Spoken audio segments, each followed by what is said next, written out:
Bonjour à tous, ravi de vous retrouver dans Smart Job, le rendez-vous RH et emploi tous les jours, du lundi au vendredi, débat, analyse, expertise et vos rubriques habituelles. Aujourd'hui, Bien dans son job, on parle de la bienveillance, les compliments, c'est toute l'année.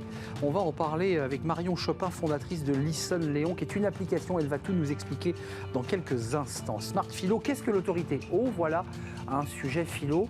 On va en parler avec Xavier Pavie, philosophe, professeur à l'ESSEC et directeur du Centre Imagination. Puis le cercle RH avec notre partenaire, un jeune, une solution.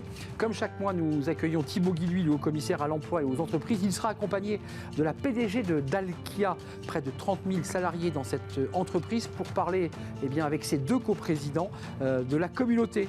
Une communauté avec 35 000 entreprises engagées. On fera le point avec eux dans quelques instants. Puis fenêtre sur l'emploi, recrutement, alternance. La Massif accueille 200 jeunes. On fera le point à la fin de notre émission avec le DRH de la Massif. Voilà le programme tout de suite, c'est bien dans son job. Bien dans son job, avec Sagid Talentsoft, la solution intégrée de gestion des talents.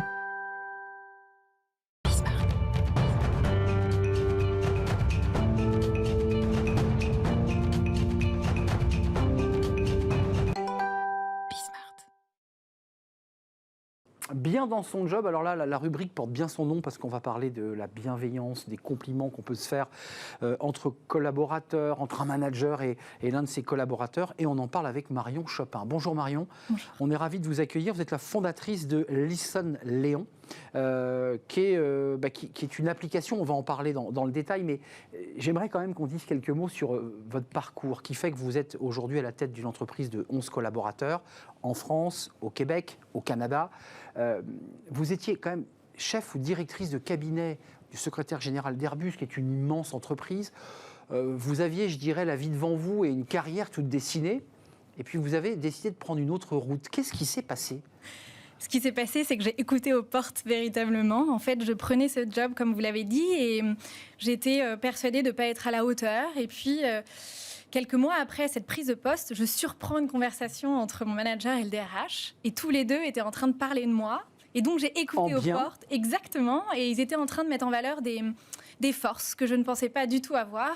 Et ça a eu un impact géant, incroyable sur mon énergie, ma créativité, mon lâcher-prise et donc mon envie d'innover et donc mon envie de comprendre en fait pourquoi ça avait un impact sur moi comme ça et de me dire... Ça vous a dynamisé, pour le dire simplement. Ouais, exactement.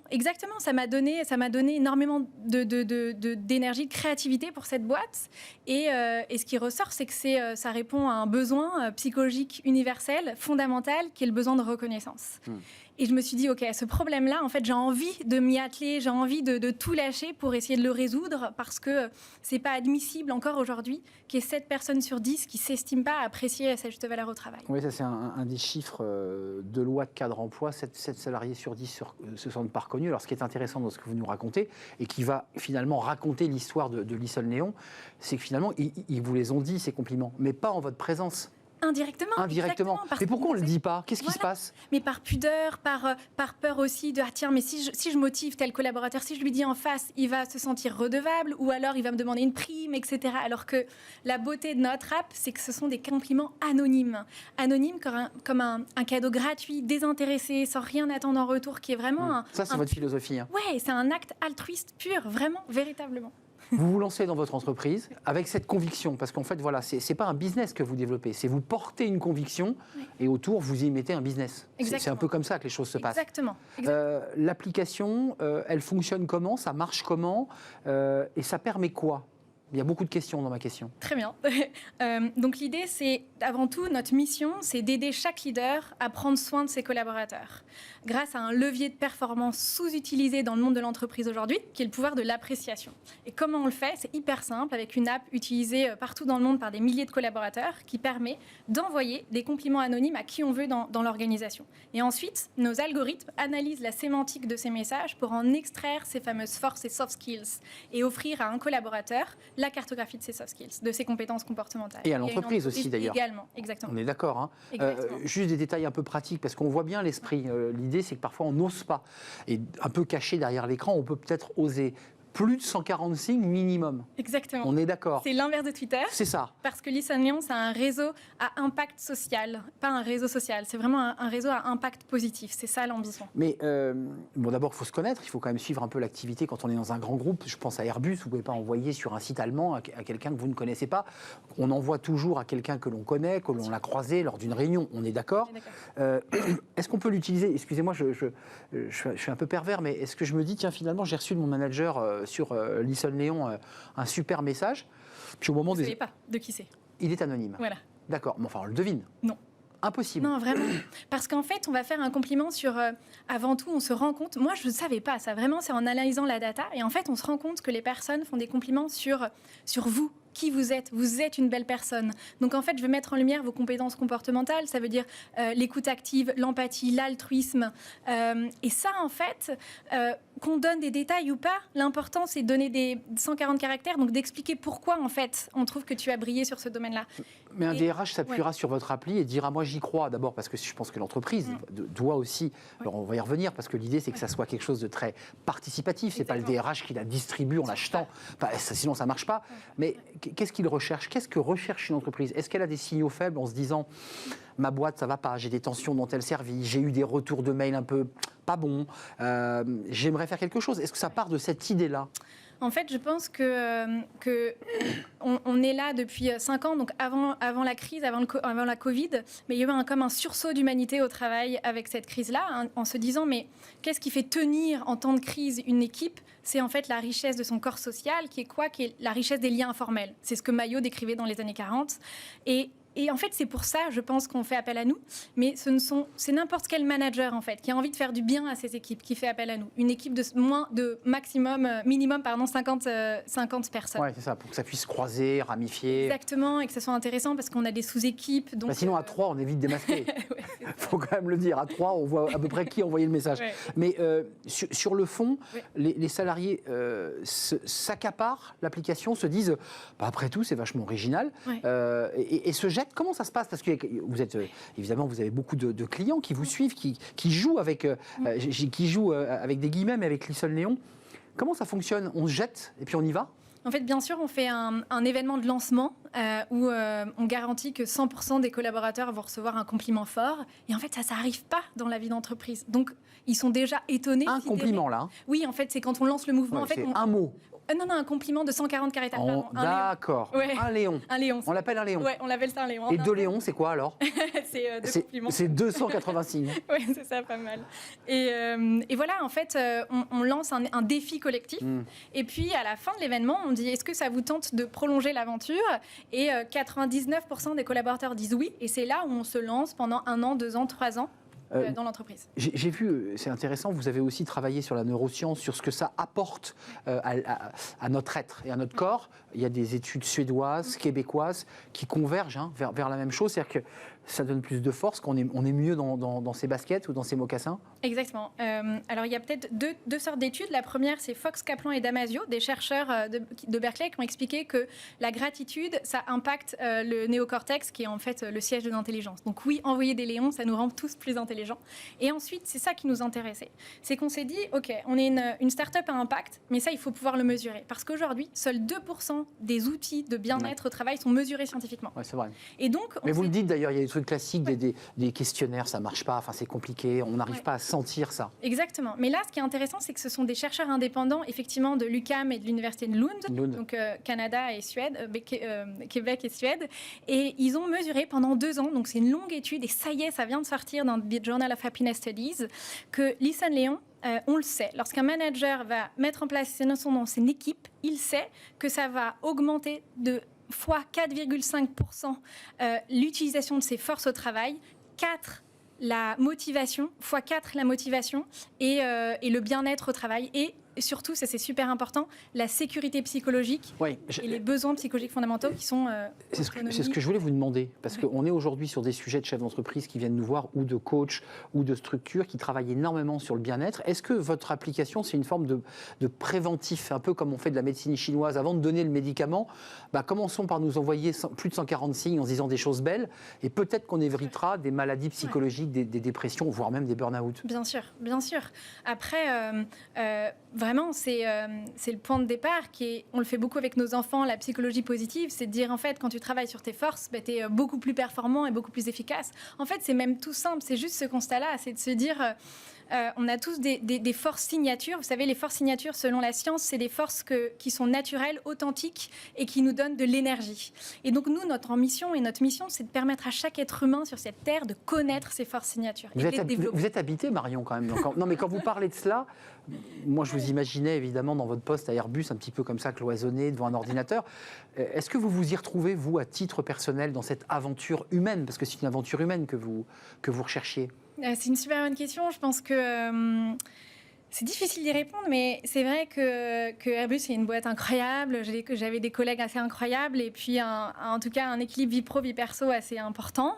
Je pense que je suis maman de 2 enfants et que cet équilibre, je le retrouve autrement. Mais c'est vrai que c'est, comme vous le dites, c'est la passion. C'est qu'en fait, quand on comprend qu'il y a un problème et qu'on est capable de le résoudre, qu'on a envie de créer un monde meilleur, qu'on a envie d'utiliser le meilleur de la tech pour montrer au monde ce que nous avons de meilleur en tant qu'être humain, et ben on y va et effectivement... Ouais, c'est le meilleur de la tech, vous avez raison de le dire. C'est ça l'idée, ouais. On pointe souvent, et c'est vrai d'ailleurs, la tech comme un élément parfois très dangereux, même pour les enfants d'ailleurs. Ouais. Là, c'est le meilleur de la tech. Ouais. En volume, sur une entreprise, c'est quoi le volume de signes qui circulent? Parce que vous avez les datas, vous avez le volume. Alors en fait, ce qui nous intéresse vachement, énormément, c'est d'analyser le nombre de fois où les léons sont relus. Parce qu'en fait, on s'est rendu compte de ça justement. Très intéressant ça. Que les personnes revenaient sur l'application. On se fait du bien, quoi. Uniquement pour relire les compliments, les léons.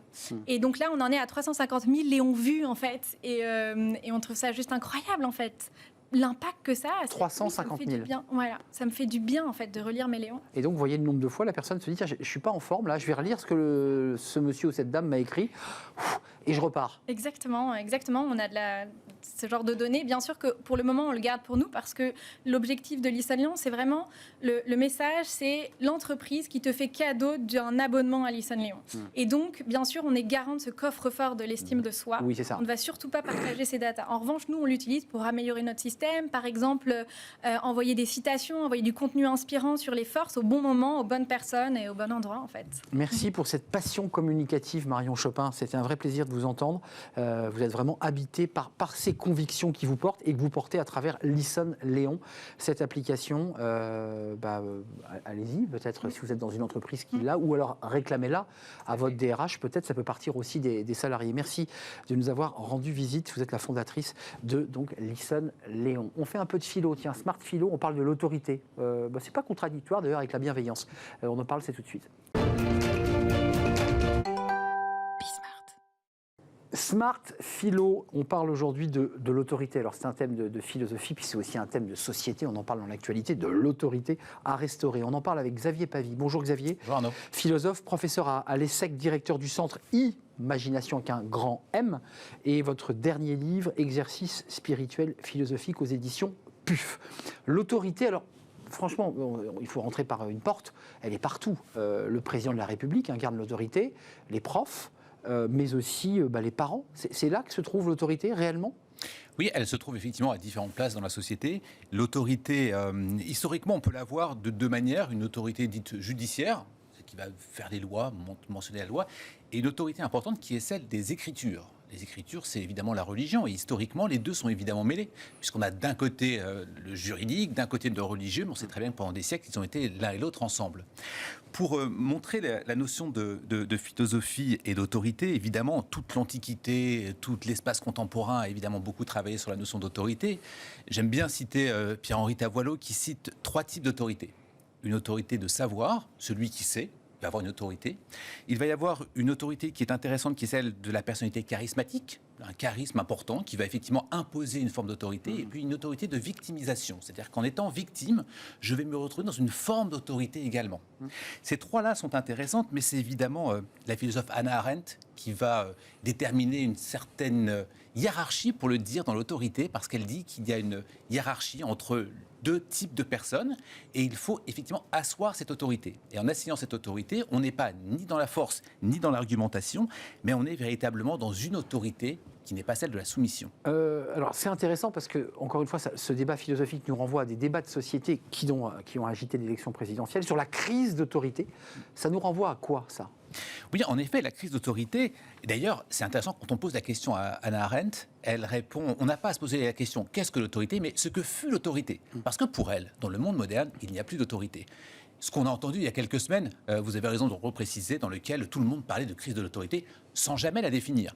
Est-ce que c'est les parents, comme vous l'avez dit? Est-ce que c'est le pouvoir, du pouvoir? Est-ce que c'est l'autorité religieuse, l'autorité parentale? C'est pas éducative, je rajouterais. Éducative. Est-ce que c'est dans les salles de classe que ça se passe? Et cette dimension-là est importante parce qu'il va y avoir derrière la notion d'autorité ou de crise d'autorité une question idéologique. En disant pourquoi est-ce que je parle de crise d'autorité? Est-ce que je veux conserver le pouvoir? Est-ce que je veux prendre le pouvoir? Et cette dimension est toujours très importante dans qu'est-ce qu'on entend par crise de l'autorité. Ce que vous dites finalement, c'est qu'il y a plusieurs crises et qu'au fond, alors je ne sais pas si le philosophe que vous êtes validé, mais on ne peut pas vraiment restaurer l'autorité. La question de restaurer l'autorité, il faudrait effectivement la définir dans un premier temps. Qu'est-ce qui est en crise, d'une certaine manière? Quand on regarde, je vais dire la police par exemple, la police qui va faire en sorte d'imposer l'autorité. Est-ce que c'est encore de l'autorité quand on l'impose? Cette dimension est importante parce qu'effectivement, on va passer par la violence que pouvait condamner Hannah Arendt. Mais d'un autre côté, tout le monde évidemment va critiquer cette notion de police. Mais ce n'est pas non plus moins vrai pour une crise telle que les Gilets jaunes, dans lequel il y a un déficit d'autorité de leurs idées. Et donc, ils en passent par la violence pour pouvoir asseoir une forme d'autorité. Si vous dites à votre enfant « tu fais ça parce que je suis ton père », c'est un déficit d'autorité, parce que vous n'arrivez pas d'en passer par autre chose. On a un peu perdu la bataille, là. Absolument. Ouais. Laissez-moi vous raconter rapidement un passage du Petit Prince. Le roi qui effectivement veut asseoir son autorité, son pouvoir, et qu'il dit « mais moi je demande à des individus de m'obéir et j'assois mon autorité ». Et pour ça, il fait comment? Il en passe par deux choses. Il dit « je vais leur dire ce qu'il faut faire », mais surtout, il dit « je leur donne des ordres raisonnables ». Autrement dit, il dit d'aller se coucher quand c'est l'heure du coucher, il dit de s'asseoir quand les personnes sont fatiguées, et c'est là que c'est important.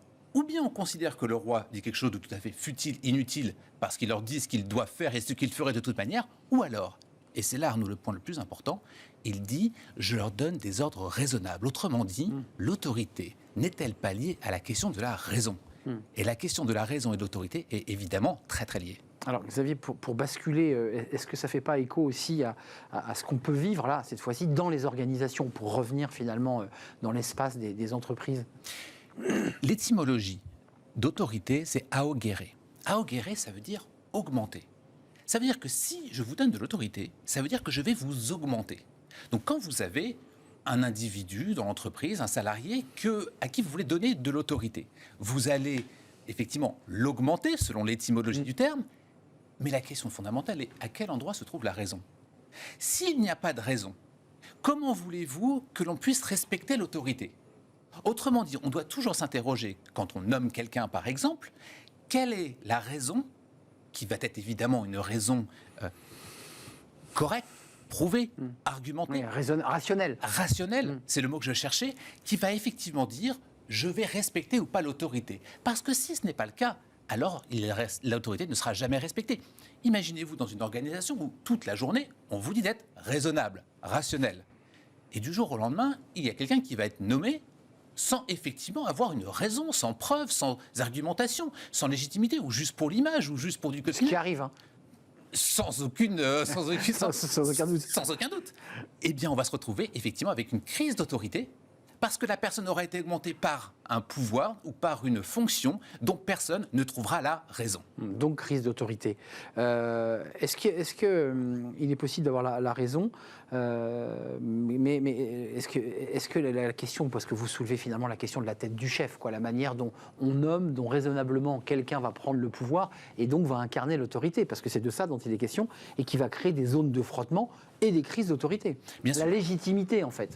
Bien sûr, parce que là, on part évidemment du constat que quelqu'un serait nommé sans effectivement une bonne raison, ou sans le rationnel, et à qui on confierait l'autorité. Mais ce n'est pas vrai, évidemment, dans l'autre sens. Autrement dit, la raison, l'autorité se construit de deux façons.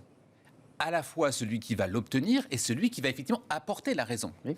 Vous savez, il y a un vieux proverbe français qui dit « On peut toujours avoir raison, mais il ne faut pas avoir raison seul. » Seul, bah oui. Parce que la raison, évidemment, comme l'autorité, se construit à plusieurs. Donc, pour le dire simplement et se le résumer peut-être en quelques mots, c'est un concept finalement assez flottant, la notion d'autorité. On a l'impression que c'est ancré avec des piliers solides, C'est très complexe, l'autorité. Parce qu'on est en train de gérer finalement quelque chose qui est important, à la fois d'un côté le rationnel et d'un côté l'émotionnel. Et donc, dans la question que vous posiez, est-ce que c'est la tête du chef, par exemple, il peut y avoir la notion d'émotion. Oui. Et donc, on doit toujours se ramener sur la raison, mais faut-il encore qu'elle soit présente.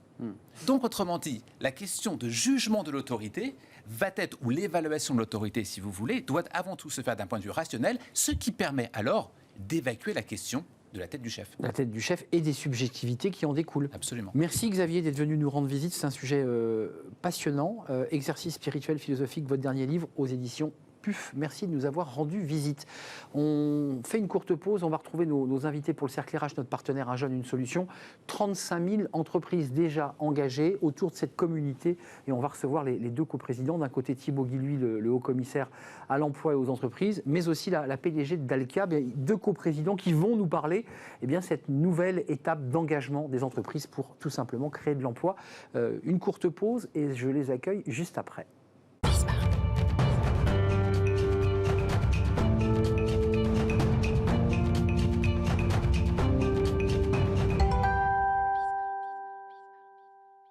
Le Cercle RH, émission spéciale comme chaque mois avec les entreprises s'engagent, avec notre partenaire Un Jeune, une solution. Je vous présente mes invités parce qu'aujourd'hui on est dans l'actualité. Je vais vous présenter et on va parler de cette coprésidence de la communauté avec un groupement d'intérêt public. On va en parler en détail avec mes invités. D'abord, Thibaut Guilluy, je m'autorise à présenter Thibaut Guilluy parce que vous êtes là chaque mois sur notre plateau. On est très heureux de vous accueillir, au commissaire à l'emploi et l'engagement des entreprises, coprésident de ce GIP, on en parlera avec vous dans un instant. Et puis avec nous, Sylvie Géano, bonjour. Merci d'être avec nous. Vous êtes la PDG de Dalkia et en préparant l'émission, je vous disais une femme parmi les hommes, parce que c'est vrai que Dalkia, c'est une filiale d'EDF qui fait d'énergie bas carbone, on en parlera. Vous êtes présente dans l'industrie, dans l'hôpital, la biomasse, la méthanisation, les réseaux de chaleur. Tous ces sujets-là, évidemment, ce sont vos sujets. 4,2 milliards d'euros de chiffre d'affaires et près de 20 000 collaborateurs avec, on en parlera tout à l'heure, 500 collaborateurs en recrutement que vous ne trouvez pas. Absolument. On fera le point. D'abord, commençons par l'évolution de tout ce dont on parle depuis presque un an, Thibaut Guilluy, puisque depuis presque un an, vous êtes partenaire de l'émission. Vous avez créé ce groupement d'intérêt. C'est quoi l'intérêt? C'est d'implémenter un peu plus encore les entreprises, parce que le chiffre a évolué. On est à 35 000 entreprises engagées depuis le moment où on en a parlé sur ce plateau. Et ça progresse encore. C'est quoi l'intérêt de ce groupement? D'abord, c'est l'intérêt de la communauté Les Entreprises s'engagent, qui avait été lancée en 2018 par le président de la République, pour dire finalement et inviter toutes les entreprises à rejoindre les pouvoirs publics pour pouvoir relever ensemble les défis sociaux, sociétaux, de l'inclusion, de l'égalité des chances et finalement, du point de vue de l'entreprise, du recrutement et de la capacité à aller chercher les talents partout où ils sont. On était une centaine d'entreprises quand ça a été lancé. Aujourd'hui, on est 35 000 entreprises. Je dirais que c'était une idée, mais qu'on allait encore devoir la formuler dans l'échange, dans l'action. Il y a eu Un Jeune, une solution qu'on a conduit ensemble, ce programme très bien marché pour l'insertion des jeunes. Et on a bien vu justement que cette mobilisation nationale pouvait produire des résultats. Mais sur le mentorat, sur le handicap, on y reviendra, sur différents enjeux. On a avancé. Et puis... à un moment donné, on a ressenti le besoin, les entreprises ont ressenti le besoin, l'État a ressenti le besoin, finalement, de se constituer dans une forme de joint venture, si je peux m'exprimer ainsi sur votre plateau, entre l'État, les pouvoirs publics et les entreprises pour agir ensemble et maximiser notre impact collectif pour la société. Sylvie Géano, vous êtes la coprésidente. Vous êtes la PDG de Dalkia, 20 000 collaborateurs. On se dit que vous avez un emploi du temps très chargé. Vous avez accepté cette mission. Pourquoi vous avez décidé de vous engager sur ce chemin? Parce que j'entends Thibaut Guilluy qui nous dit finalement on est un peu dans un changement de méthode. Avant, l'emploi, c'était Pôle emploi et l'État. Et c'est l'État qui gérait. Là, l'entreprise, elle est partie prenante de cette bataille. Absolument. C'est un sujet qui m'anime beaucoup. Et je dirais pour au moins 3 raisons. Parce que la première, vous avez dit, on est un acteur de la transition énergétique et nous recrutons. Nous recrutons quasiment en permanence 500 personnes. Tous les talents sont évidemment les bienvenus. Et voilà, c'est une des premières raisons. Quand la plateforme Un Jeune, une solution s'est ouverte, c'était une fabuleuse opportunité. Première raison, on recrute des talents. Deuxième raison, on s'engage. Chez Dalkia, on aime bien s'engager. On s'engage dans la décarbonation de nos clients. Mais au-delà de ça, l'engagement, ça nous parle au sens de la fierté que ça génère. Quand j'ai expliqué à mes collaborateurs que j'allais vraiment m'engager dans un jeune mentor. Moi-même, hein, je mentore une jeune femme, une jeune fille d'ailleurs de classe de 4e, On voit qui habite en la patte de Thibaut Guilhuy qui a dû... Si vous voulez, ça crée de la fierté et de l'engagement. L'engagement, c'est une force dans l'entreprise. Et puis enfin, et moi je crois que ne pas se priver de tous les talents, de cette diversité d'origine sociale, d'origine de diplôme, de mixité, de personnes en situation de handicap, c'est vraiment ouvrir des équipes à une forme de pluridisciplinarité, de la diversité, qui crée aussi pour nous de la performance. Et ça, c'est aussi un des enjeux forts des entreprises. Donc vous allez vous impliquer dans cette coprésidence. C'est ça l'enjeu, parce que vous allez travailler la main dans la main, c'est-à-dire les pouvoirs publics, pour le dire simplement, et les entreprises. Qu'est-ce qu'elles vous demandent, les entreprises? Parce qu'elles sont regroupées, vous faites, j'imagine que vous essayez de communiquer avec ce réseau, plus de 35 000. Donc c'est pas si simple. Qu'est-ce qu'elles vous disent, Sylvie? Alors, je crois que l'idée, c'est d'essaimer toutes les expériences qu'on va avoir à réaliser. On est à 35 000, on vise 150 000 en entreprise à 5 ans. Alors, moi, je vais vous donner un exemple pour être concrète. On a travaillé à ce qu'on appelle un POEC, c'est une démarche qui existe, qui peut-être, qu'il va falloir qu'on affine, la préparation opérationnelle à l'emploi collectif. Alors, qu'est-ce qu'on fait? On travaille avec Pôle emploi, de notre GIP d'ailleurs. On a sélectionné cette année, dans les Bouches-du-Rhône, à Istres, 15 personnes qui sont en recherche d'emploi, de profils très variés. Ces 15 personnes ont accepté de rentrer dans une formation de 3 mois avec l'UIMM du Sud, l'OPCO. On forme ces personnes pendant 3 mois et ils deviennent techniciens d'exploitation. J'espère évidemment que Dalkia va pouvoir les recruter derrière. On avait déjà fait l'année dernière la même chose avec la même équipe de Pôle emploi. C'était 12 personnes qui sont rentrées en formation. On en a recruté 10. Formidable. Il y a ce genre d'idée, ce genre d'expérience que nous faisons, que nous formatons sur les territoires. C'est l'idée d'essaimer. D'accord. C'est un exemple. Donc se donner aussi des bonnes pratiques et de pouvoir travailler la main dans la main. Thibaut Guilhuy, je vous pose la question parce que c'est vous le haut-commissaire à l'emploi et à l'engagement des entreprises. On a quand même dans votre discours l'idée d'un changement de méthode, une autre manière d'aborder la lutte contre le chômage. Le changement de méthode, d'ailleurs, il s'exprime quand même assez bien dans ce que vient de dire Sylvie Géano. C'est d'abord, plutôt que d'opposer l'intérêt général et l'intérêt des entreprises, de se dire comment en fait on peut aligner en fait ces enjeux-là. Elle parle à la fois de performance et juste avant elle parle d'engagement social et sociétal. Et en fait c'est d'apprendre à combiner les deux qui va faire qu'on va avoir de l'impact et que du coup les entreprises vont être amenées à s'engager toujours plus. Ce qu'on a connu sur un Jeune une solution en ce moment sur le mentorat, c'est justement qu'elles ont compris que en apportant des choses à la société, elles ouvrent le champ des possibles en termes de conquête de talent, en termes d'engagement de leurs collaborateurs, etc., etc. Et donc ça c'est le premier élément du changement de méthode, je dirais peut-être de changement de philosophie d'ailleurs. C'est de se dire, face aux problèmes et aux enjeux de la société, en fait c'est dans l'alliance, dans la co-construction, dans la coalition qu'on va pouvoir déployer les possibles. La deuxième des choses, après d'ailleurs, c'est le pragmatisme. Ça, c'est très important aussi. C'est de partir, en fait, d'actions concrètes. Il y a déjà énormément de choses, d'ailleurs, qui se font. On n'a pas attendu notre communauté, les entreprises s'engagent. Heureusement, les entreprises, les associations, les acteurs sur les territoires, Pôle emploi, portent déjà énormément de très belles initiatives.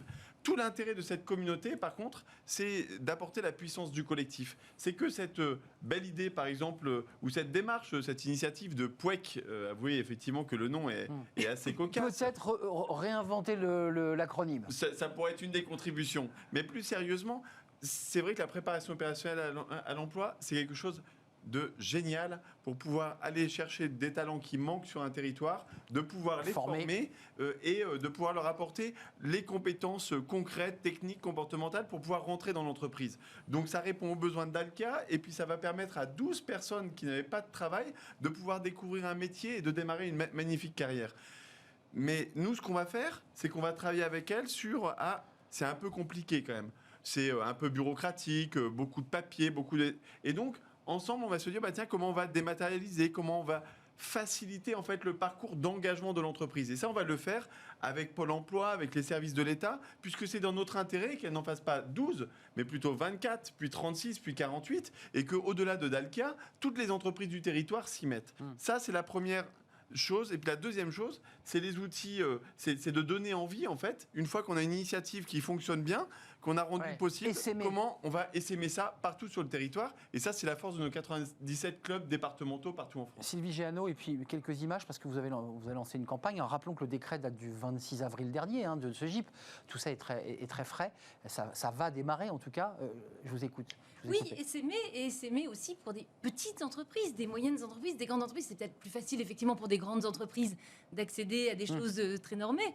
Mais on veut élargir le champ pour démultiplier. Je vais donner un autre exemple très concret pour bien illustrer aussi ce que vient de dire Thibaut Guilly, c'est que on travaille avec un grand acteur qui s'appelle Dynacité, qui est un grand bailleur social en région Rhône-Alpes. Ils ont beaucoup de logements. Vous imaginez bien que chez un bailleur social, le taux de personnes qui recherchent de l'emploi, il est plus important que dans d'autres natures de logements.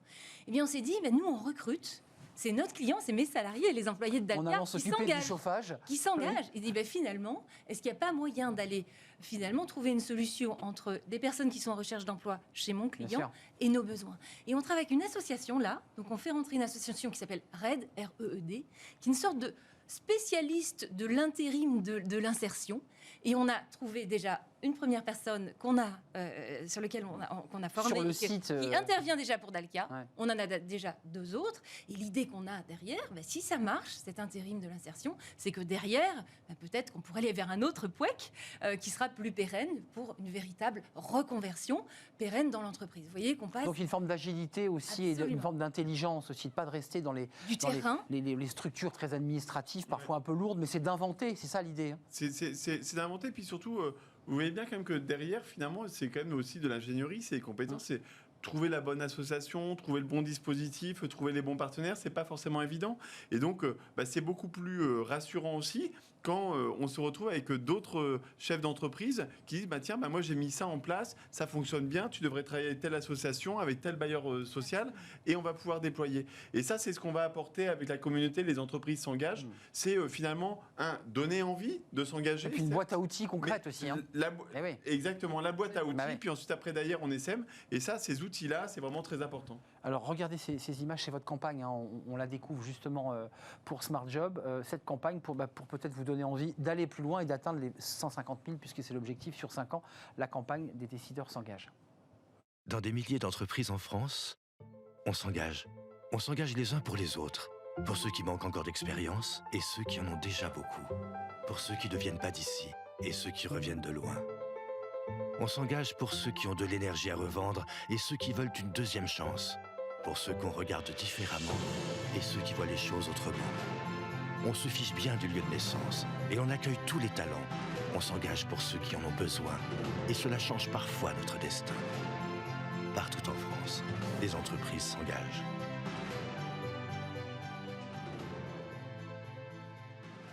Voilà, des visages, des jeunes, des personnes handicapées, des personnes venues de loin, puisque c'est évoqué.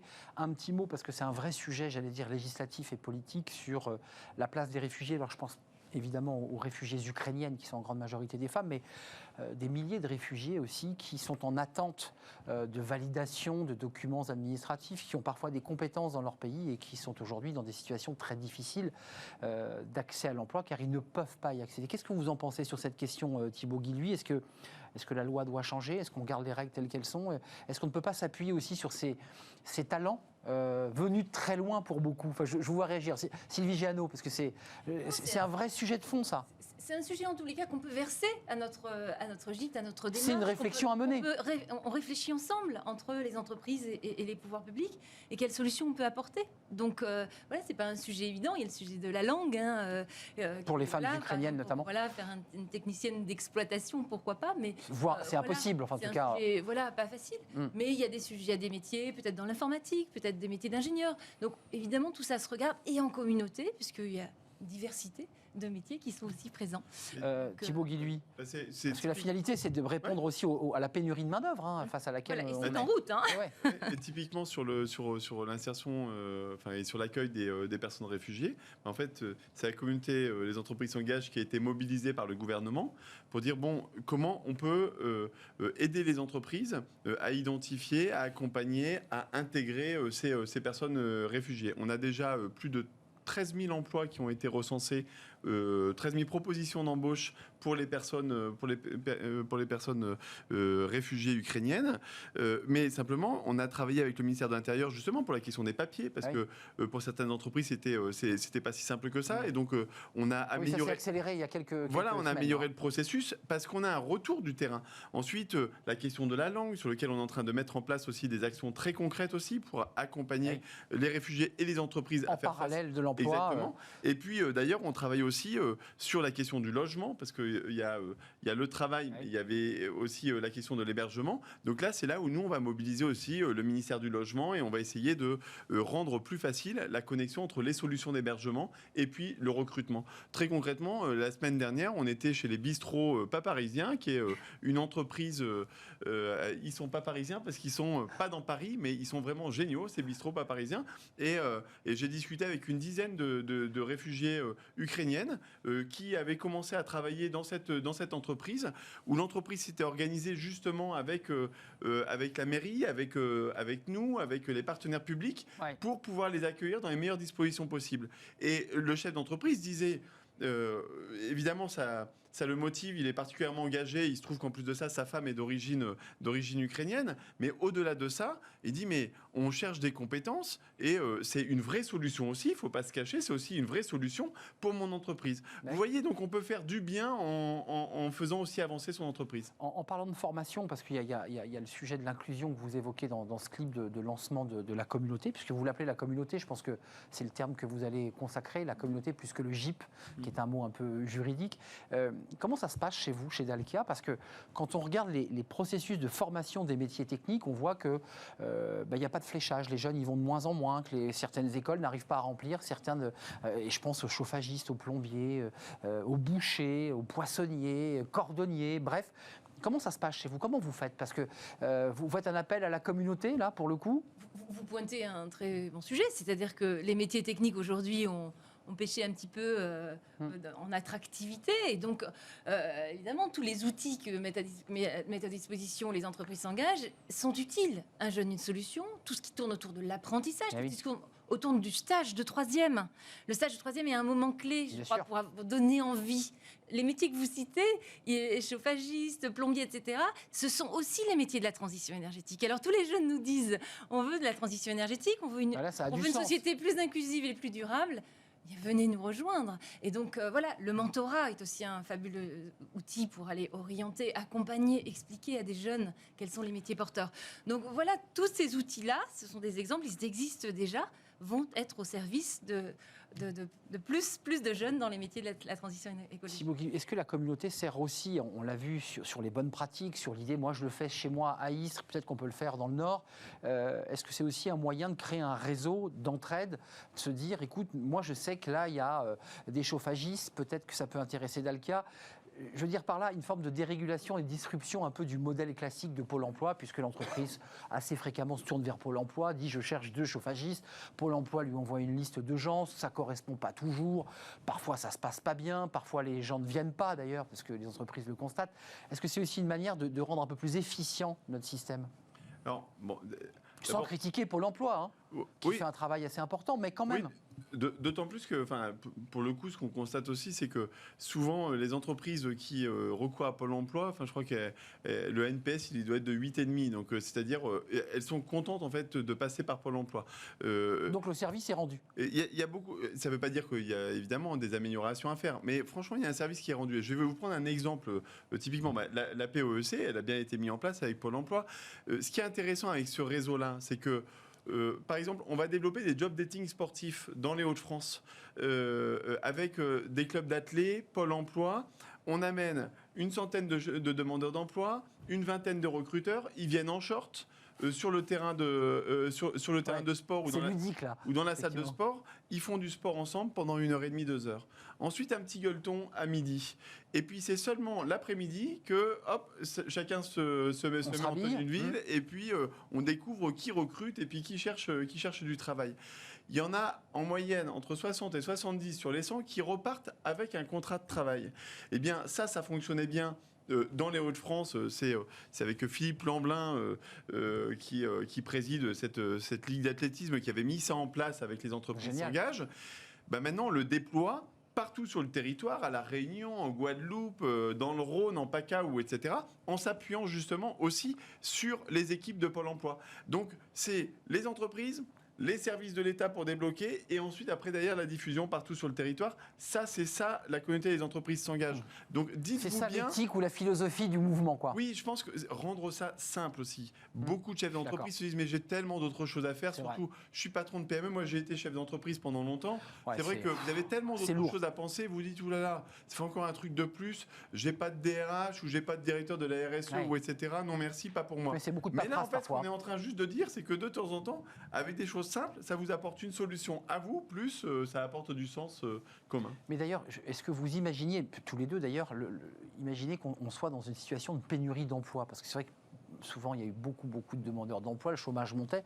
Là, aujourd'hui, c'est l'inverse qui se produit. On a des entreprises, toutes, qui viennent sur ce plateau et qui nous disent bah, vous, c'est votre cas, j'ai 500 collaborateurs à recruter. Vous l'aviez imaginé, ça? Il y a des entreprises qui recrutent, l'industrie recrute, c'est la la vôtre. transition énergétique recrute. Et donc maintenant, il faut trouver effectivement qu'on mette en relation des gens qui sont en recherche d'emploi, qui n'ont pas forcément pensé à ces métiers-là, avec les entreprises qui ont des besoins. D'où la force des entreprises qui s'engagent. C'est bien l'idée de remettre en coordination toutes les personnes qui sont en relation avec ce sujet de la demande d'emploi. Mentorat, vous l'avez évoqué, l'alternance, vous l'avez évoqué, ça c'est un élément sur lequel il faut encore accélérer, j'imagine, Thibaut Guilluy, parce que dans Un jeune, une solution, il y avait cette idée aussi d'embarquer l'élève comme un salarié, lui faire prendre les peintures de guerre de l'entreprise, connaître la culture de l'entreprise, les rites d'une entreprise, ça c'est important. Et il n'y a que dans l'alternance qu'on vit ça, vous êtes d'accord? Oui, bien sûr.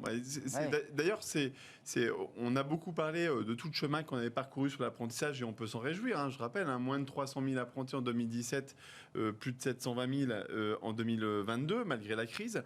Simplement, l'objectif, c'est de passer le cap du million. Il l'a rappelé, le président de la République. Mais au-delà de l'apprentissage, c'est aussi en fait de se connecter, les entreprises et ceux qui cherchent, les jeunes, avec le stage de 3e, ça a été dit, l'immersion professionnelle. On a développé un petit outil qui cartonne, qui s'appelle immersion-facilité.beta.gouv.fr. Enfin, vous tapez immersion facile. Ouais, c'est ça. Parce que vous démarrez facile et c'est un truc qui est très long. Immersion facile sur Google, Voilà. vous tapez dessus.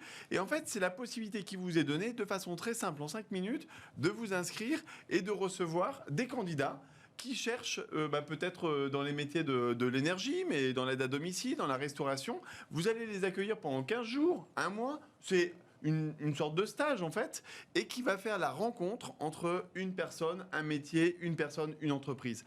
Ça cartonne à chaque fois que... Immersion facile. Et donc, nous, on a rendu ça facile. On a déjà plus de 13 000 entreprises qui se sont inscrites depuis, je crois qu'on a lancé ça il y a 5-6 semaines de façon Et ça va rentrer sérieuse. dans la boîte à outils de la communauté? Une boîte à outils supplémentaire. Un outil supplémentaire dans la boîte. L'apprentissage, le mentorat, on l'a dit ici sur ce plateau, en 2027, il ne faut plus qu'il y ait un seul jeune de l'âge de 12 ans, comme le collégien que tu accompagnes. Ah oui, c'est un 12 ans, d'accord. Comme un jeune qui sera en insertion professionnelle et qui sera en recherche de travail. Il faut que tous ces jeunes-là sachent qu'il y a au bout du fil quelqu'un qui est prêt à passer un petit peu de son temps pour pouvoir réussir. Parce que sa réussite à lui, c'est la réussite de l'entreprise de demain. Donc ça aussi, c'est du très concret. Vous inscrivez un jeune, un mentor. C'est toujours tout sur la même plateforme. Les entreprises s'engagent. Et là, je deviens mentor et vous allez voir, vous allez y prendre goût et surtout, ça va vous apporter des solutions pour vos problèmes de recrutement. Tout le monde le dit avant de nous quitter, vos problèmes de recrutement, je leur dis, vous avez 500 postes à pourvoir chez Dalkia. Absolument. Et nous c'est recruterons quoi, des 500 techniciens apprentis cette année. Et 500 apprentis en plus. Exactement, absolument. C'est génial. On recrutera 2000 personnes à peu près, plus 500 apprentis. Quand même, il faut préciser que vous avez, comme beaucoup de grosses entreprises, créé votre propre campus, c'est-à-dire de formation. Absolument. Parce que, non mais il faut le redire, les filières techniques ont pour Nous avons certaines un disparu. campus. dans laquelle d'ailleurs beaucoup de nos apprentis vont se former. Mais nous utilisons aussi ce campus pour former nos salariés, pour former des salariés en reconversion. C'est un outil vraiment extraordinaire au service de l'emploi. Donc 500 emplois, des techniciens, j'imagine, qui sont sur le terrain. Essentiellement des techniciens ou des techniciennes. ou des techniciennes. Absolument. Proportion plus difficile peut-être de recruter des techniciennes. Il Très faut aussi difficile, mobiliser les jeunes Très filles. difficile. Hein. Ouais, On a moins de 10% de jeunes filles aujourd'hui sur ces métiers-là. Oui. Alors que c'est des métiers qui sont tout à fait exerçables par des Absolument. jeunes filles sans aucun Absolument. problème. Mais c'est vrai que on n'est pas fléché dès l'orientation sur ces métiers. Non. Alors c'est aussi évidemment un des sujets qu'on regardera dans C'est vrai. l'entreprise s'engage. Le mentorat est un très bel outil aussi. Oui, ce qui permet de Travailler un peu démystifier, le sujet de d'expliquer. la mixité, oui. Thibaut Guilluy, ça sera le mot de la fin. Le projet, c'est, on l'a dit, 150 000 dans la communauté sur 5 ans, donc vous avez beaucoup de travail. Vous allez les réunir, comment vous allez faire? Parce que là, vous avez plus de 35 000 entreprises. Comment on fait là pour aller chercher les bonnes idées? Parce que là, il va se constituer une équipe, des collaborateurs qui vont travailler. Comment vous faites là? Vous les réunissez? Il y a des webinars, on échange, on prend des notes, on se déplace. Comment on fait? Il y a du réseau, il y a du réseau, il y a de l'humain, il y a des outils numériques, il y a beaucoup d'humains. Il faut quand même échanger, écouter. Beaucoup de contacts, beaucoup de donner envie aux entreprises, beaucoup de contacts avec les associations, évidemment, et un réseau. Et animer le réseau. Voilà, et animer le réseau, très important. Ouais, exactement. Et puis, peut-être le résultat aussi. Plus il y aura d'entreprises qui seront convaincues parce qu'elles y auront trouvé leur compte, et plus en fait elles en parlent autour d'elles. Et c'est ça qui fait que ça marche sur Un jeune, une solution. C'est pour ça que les entreprises se sont engagées et ont rejoint le mouvement. C'est qu'elles y ont trouvé leur compte, tout en ayant vraiment l'impression de servir une belle cause, l'insertion des jeunes en l'occurrence. Peut-être aussi la dernière des choses avant de conclure cette émission, c'est l'ouverture aux défis écologiques.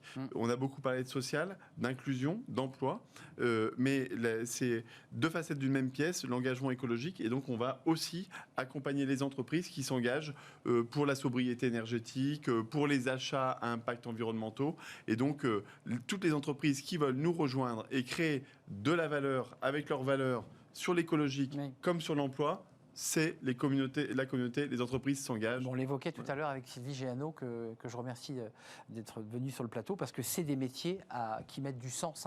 La biomasse, la méthanisation, absolument, les réseaux de chaleur, c'est de l'écologie. Merci à vous deux, merci chers coprésidents, parce que coprésidente et coprésident de cette communauté qui démarre, ça y est, là c'était le 26 avril, le décret, tout va démarrer. Merci d'être venu nous rendre visite, Sylvie Géano, je rappelle que vous êtes PDG de Dalkia, 500 postes à pourvoir. Et puis Thibaut Guilluy au commissaire à l'emploi et à l'engagement des entreprises. Merci à vous deux. Tout de suite, pour terminer notre émission, c'est Fenêtre sur l'emploi, évidemment.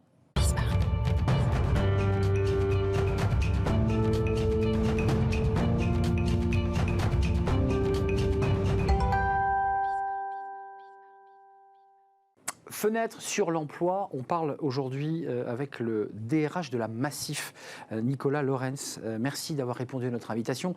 La Massif, assureur mutualiste, 5,7, peut-être que ça a évolué depuis, mais enfin 5,7 millions de clients. De sociétaires. On va vous les appeler les sociétaires. Ouais, absolument, c'est des sociétaires. Commençons par en un mot, il y a des sociétaires et ce n'est pas une entreprise qui rémunère des actionnaires. Absolument. Qui vous distingue d'entreprises classiques. Mutuelle d'assurance, effectivement, la Massif appartient à ces 5,7 millions de sociétaires. Donc vous avez les bons chiffres, ce sont les chiffres arrêtés à fin 2021 avec une croissance en fait de 79 000 nouveaux sociétaires durant l'exercice 2021. Et effectivement, la Massif distribue des produits, des solutions d'assurance dommage, mais pas que, aussi de santé et de prévoyance et d'épargne finance. D'épargne finance. Les résultats sont bons, étaient bons en 2021. Et comme beaucoup d'entreprises, quand les résultats vont bien, accélèrent pour faire du recrutement. Alors c'est 1000 recrutements, je dirais, en période classique, oui. La Massif. Et puis là, vous vous lancez dans l'alternance. D'abord, un mot au DRH, parce que quand on parle à des DRH en off, alors je ne sais pas si vous nous le direz en plateau, mais ils nous disent que c'est de plus en plus compliqué de recruter, que les perles rares que vous cherchez à recruter dans vos services informatiques, data, globalement, c'est un peu vous qui êtes obligé quand même de faire quelques efforts pour les recruter. Est-ce que tout ça est vrai ?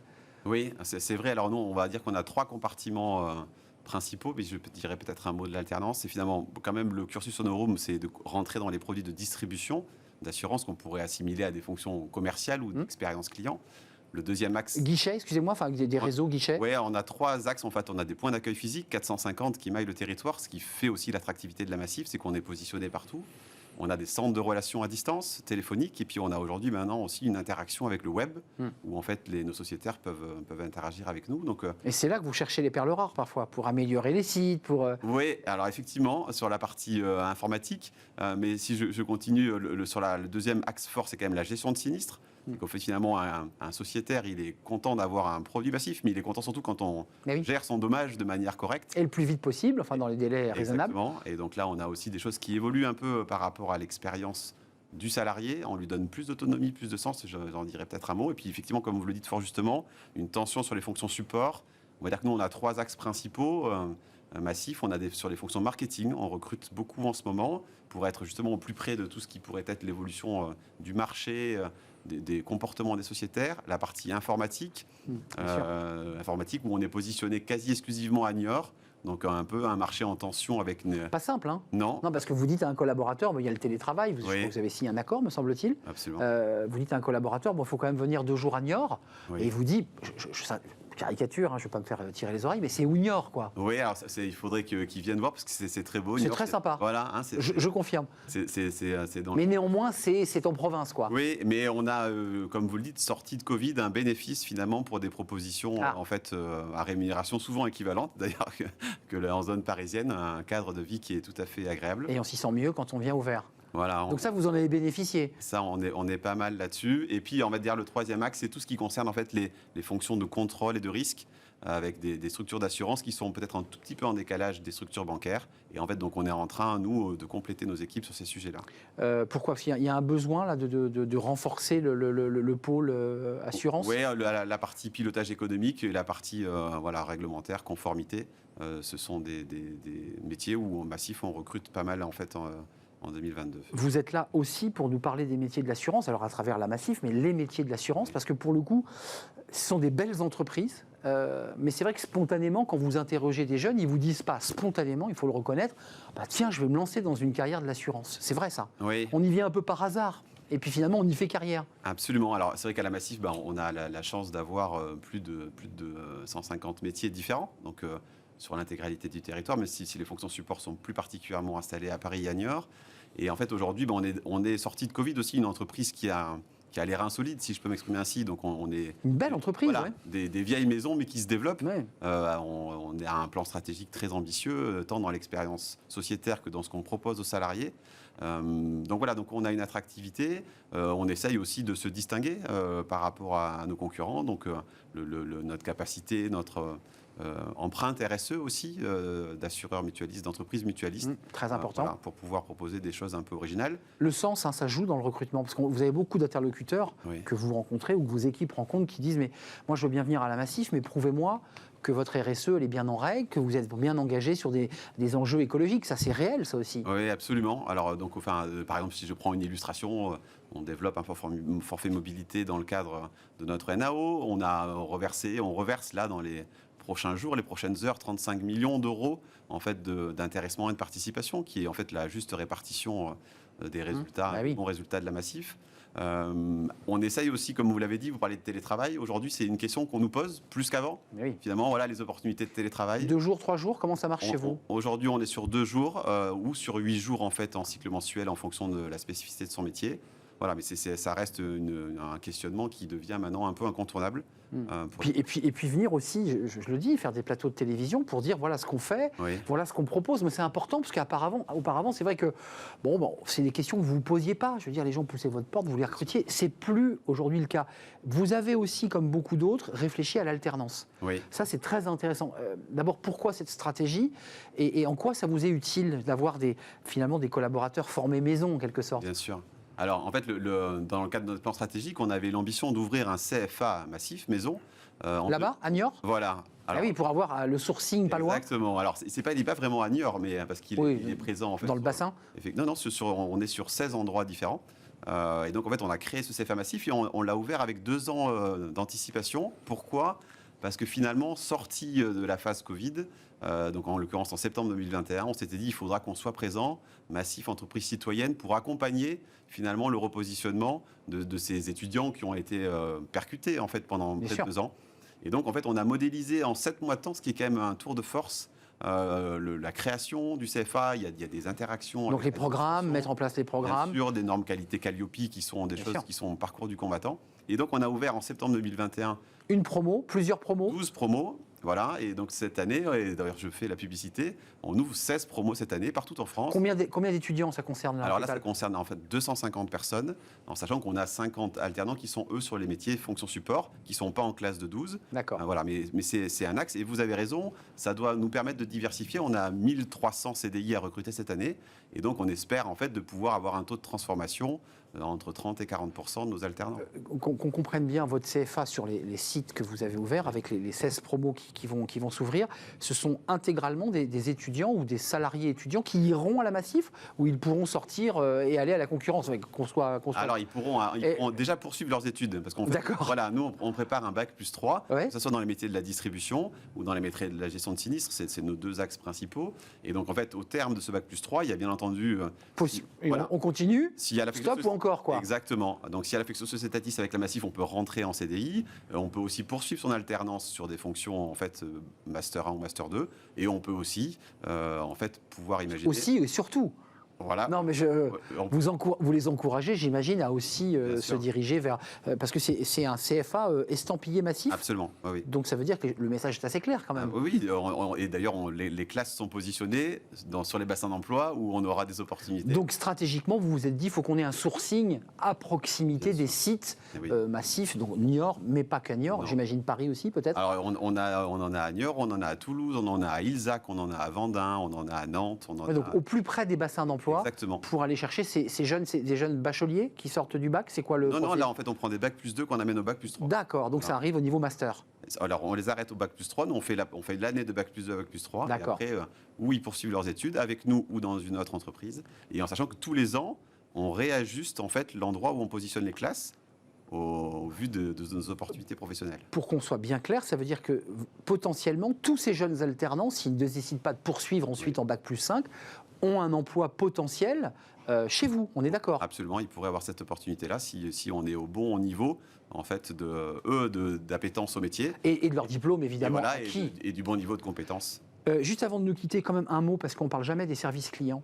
Et Dieu sait si, au-delà de l'image que vous développez, de la belle entreprise, des alternants et de la RSE, quand on appelle un assureur, on a besoin d'un service client de qualité. Est-ce que vous, en tant que DRH, vous y êtes sensible? Je veux dire, vous vous accordez une place importante, parce que c'est la première personne à qui je parle et qui représente la boîte. D'accord. Alors oui. C'est fondamental. Bah, c'est notre plan stratégique, il cherche la symétrisation de l'expérience client et de l'expérience collaborateur. Et finalement, tous nos sujets en fait, d'ajustement, d'organisation, d'outils, en fait, visent à permettre, dans une main, de faciliter l'expérience sociétaire et dans l'autre main, de satisfaire les salariés pour qu'ils aient un effet waouh renouvelé. Ouais, de en se fait. dire, Voilà, on m'a écouté, on m'a pris en charge, j'ai eu des délais raisonnables. Enfin, tout ça contribue bien sûr. à l'image de la Bien sûr. qualité Et la de satisfaction service. que le salarié renvoie aussi pour son travail au Et quotidien. puis une campagne de publicité assez originale pour la Massif, parce que ça, vous n'étiez pas forcément les premiers à Oui. faire de la publicité. Et puis cette campagne-là avec des vrais gens, Très authentique, voilà. voilà, dans l'authenticité. Exactement, c'est la Massif authentique. Merci Nicolas Lorenz d'être venu nous parler de la Massif, de ces CFA.